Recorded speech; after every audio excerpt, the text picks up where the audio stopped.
Pessoal, hoje nós vamos fazer um exercício para trabalhar novamente com a função C. Hoje nós vamos ver uma função C um pouquinho mais sofisticada e para isso a gente vai usar um conceito da física. Tá?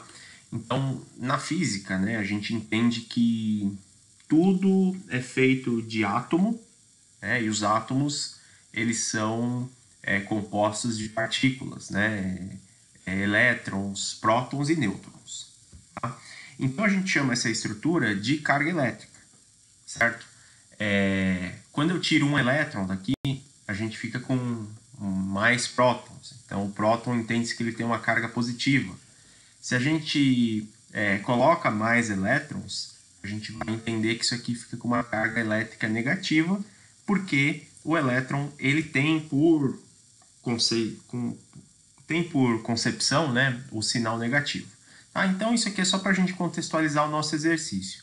O nosso exercício de hoje, nós vamos ter que fazer o seguinte, Então imagine que eu tenho um átomo, certo?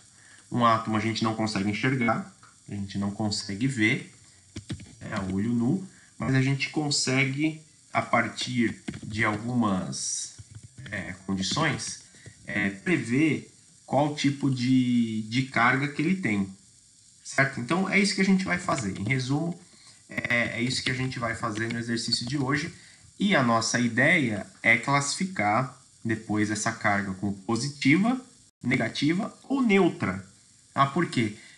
Um átomo que esteja com o mesmo número de elétrons e prótons, ele tem carga nula, ou seja, ele está neutro. Tá? Então é isso que a gente vai fazer nesse exercício.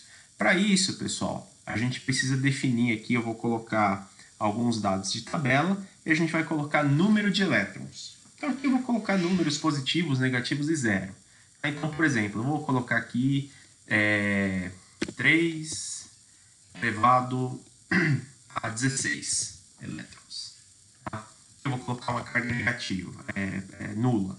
Aqui eu vou colocar outro positivo, 2 vezes 10 a 13. Aqui eu vou colocar um negativo, menos 5 vezes 10 a menos 11. Tá? E assim a gente vai montando aqui a nossa tabelinha. Tá? O nosso objetivo na aula de hoje é fazer uma função C, que nem nós vimos nas últimas aulas, capaz de classificar não só duas condições, mas classificar 3 possibilidades. Tá? Então aqui o que a gente tem? Vamos colocar mais alguns dados aqui só para ficar coerente. Tá? 4, 10 a 12. Ok? Aqui tem que ser positivo. Deixa eu apagar e fazer de novo. Menos 2 e a 14. Tá? Então aqui, para fazer esse cálculo, a gente vai precisar usar uma fórmula que diz o seguinte. Tá? A quantidade de carga, que é o que a gente quer calcular aqui, ela depende do número de elétrons, ou seja, depende dessa coluna, vezes o que a gente chama de carga elementar, tá? Que é um valor mínimo que todo átomo possui, mesmo quando está neutro. Tá? Então aqui a gente vai precisar multiplicar. Essa carga elementar, ela tem valor de 1,6 elevado a 10 a menos 19. Vocês devem estar reparando que, quando eu coloco esse E aqui, eu estou trabalhando com uma potência de 10. Então, para eu não ter que digitar, por exemplo, 0,00000 ou um número muito grande, eu uso esse E. Tá? Ele tem o E aqui, nesse caso, ele tem o comportamento de potência de 10. 10 elevado a alguma coisa. Tá? Então, beleza. Aqui, esse valor, ele é fixo.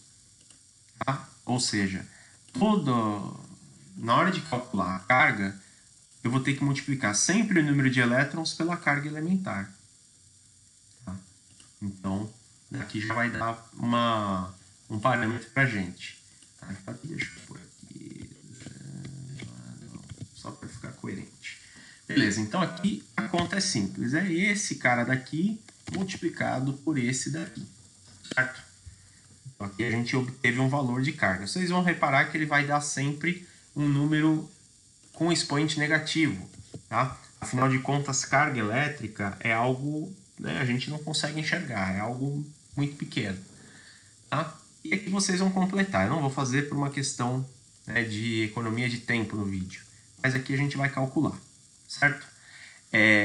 E aí, pessoal, a gente vai precisar classificar as cargas da seguinte forma. Se for positivo, né, se a carga em si, o sinal for demais aqui, né, ela não tiver um negativo, vai ter que aparecer lá no campo carga positiva.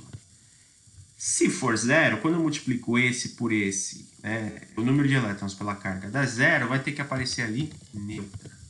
E se der negativo, eu vou ter que aparecer ali a carga negativa. Tá? Então, em resumo, a função que a gente vai ter que fazer é uma função que abranja 3 opções.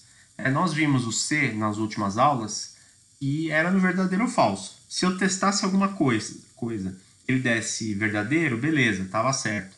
Agora, se não, ele ia por outro caminho. Agora, nós temos 3 opções aqui. Positivo, negativo e neutro. Tá? Então, para isso, a gente vai ter que abrir um C dentro do outro. Ou usar o que a gente chama de C encadeado. O que é isso daí?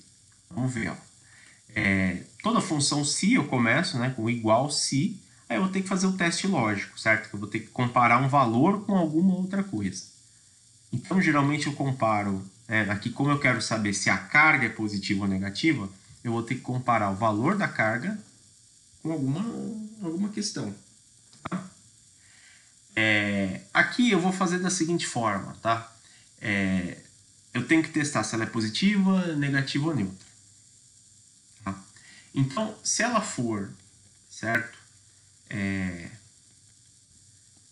maior do que zero, certo? Se ela for maior do que zero, ela é considerada uma carga positiva. Concorda? Só que se ela não for maior do que zero, ou seja, ela pode assumir zero mesmo, ou pode assumir valores menores do que zero, menos 1, menos 2 e assim por diante. Então, percebam que agora eu não posso mais dizer aqui que é negativo. Porque eu tenho outras duas opções. Eu tenho neutra e negativa. Então aqui, ó, no parâmetro do valor se falso, eu vou colocar outro se. C. É como se eu usasse um C dentro do outro. Tá? E toda vez que eu uso C, eu tenho que fazer um teste lógico. Tá? Então, meu teste lógico agora é o seguinte: se essa carga for menor do que zero, certo? Agora eu estou testando outra condição. Se o número é menor do que zero, ele é negativo. Tá? Agora, pessoal, que eu testei as duas condições, positiva e negativa, o que sobra, por exemplo, meu valor falso da função, da segunda função C, tá? Lembrando que eu usei duas funções C, o valor falso agora, ele pode ser o neutro. Porque eu já testei as outras duas. Já testei positivo, já testei negativo. Então, se não for positivo, também não for negativo, só sobrou a carga neutra. Tá? Agora, atenção para o seguinte, ó, como eu usei um C dentro do outro, eu abri dois parênteses aqui, ó. Aqui eu tenho que fechar 1 e 2. Tá, ó. Algo deu errado aqui, deixa eu ver. Ok. Aqui faltou, aqui é aspas. Agora vai. Pronto. Certo? E a gente pode fazer o teste, eu vou calcular pelo menos mais alguns valores aqui, só para vocês verem. Tá? A função, ela se replica.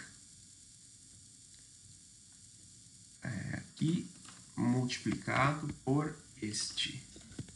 Aí, eu vou puxar a função só para vocês verem. Vai dar problema em alguns, mas aqui ele está ok. Ó, positiva, neutra, negativa. Essas aqui estão dando neutras porque a gente não calculou. E aí vocês vão calcular para fazer